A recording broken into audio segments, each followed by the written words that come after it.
Поднесено обвинение против апелациониот судија Ѓоко Ристов, на чии родители во домот во Неготиново Зид во една од собите им беа пронајдени скриени 350.000 евра. Кривичната пријава следува по само еден ден, откако заврши постапката против адвокатот Фехми Стафа, кој призна вина дека побарал 100.000, а зел 20.000 евра за да посредува со влијание врз судијата Ристов за укинување на мерка притвор. Обвинителството соопшти дека има обезбедено цврсти докази дека судијата дава лажни податоци за тоа колку е богат, него пријавил својот имот, кој бил многу поголем од она што можел да го заработи од судската плата.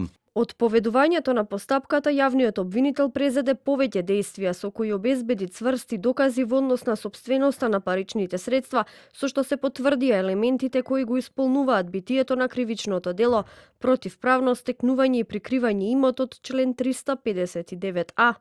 Имајќи го предвид доказниот материјал за располагање со имотот во периодот од 2020 година до денес во корелација со начинот искористен за користење на пронајдените парични средства, се обезбедија докази кои укажуваат на обележје на кривичното дело, перење пари и други приноси од казнивото дело од член 273 од Кривичниот законник. Адвокатот Стафа пак вчера се спогоди со обвинителството, откако ја призна вината, изречена му е затворска казна од 15 месеци.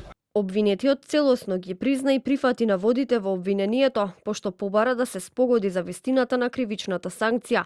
Со прифаќање на предлог спогодбата, сега осудениот ги потврди и наводите во обвинението согласно кои побараните пари биле со намена со подкуп да влијае врз конкретен судија од апелациониот суд во Скопје за да издействува укинување на мерка притвор. Парите беа пронајдени спакувани во апоени од 500 и 200 евра, од кои дел со обележано рачно испишани износи на средствата, скриени во зазидан простор на една од собите. Парите биле наменети за да издействува влијание за укинување на мерката притвор за неговиот клиент Љупчо Пецов Ѓаволот.